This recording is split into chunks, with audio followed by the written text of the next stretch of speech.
संघर्ष करते करते नौकरी में लिखे ये लिखे नहीं हुआ।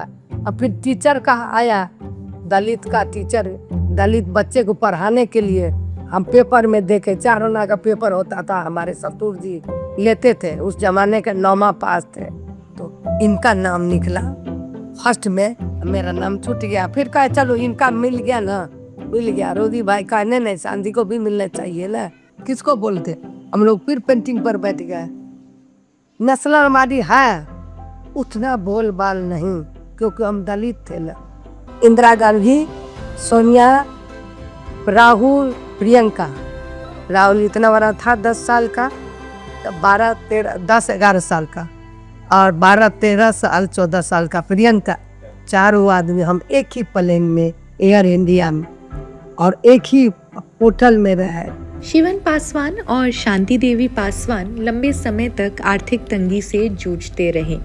रामायण, महाभारत और परंपरागत कहानियों के किरदारों तक सिमटी रहने वाली मिथिला की पेंटिंग्स को गोदना कला के जरिए उन्होंने चुनौती दी। इन दोनों ने इस धारणा को भी तोड़ा कि ये कला कायस्थ और ब्राह्मण कलाकारों तक ही सीमित है। धीरे धीरे इन्होंने अपनी गोदना पेंटिंग में दुसाध समुदाय के नायक राजा सहलेस को शामिल करना शुरू किया और इसे केंद्रीय किरदार ही बना दिया।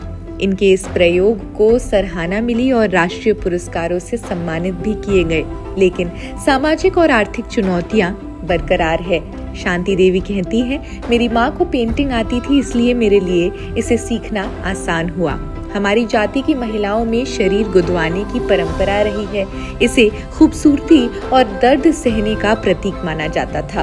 अंग्रेजों के जमाने के विदेशी अफसर रेमंड ओवेंस ने उनकी जाति की महिला के शरीर पर गोदना कला को देखा तो उसे कागज पर बनाने को कहा, और जब ऐसा हुआ तो वो चित्र कुछ ही देर में बिक गया और इसी तरह गोदना पेंटिंग्स की भी शुरुआत हुई।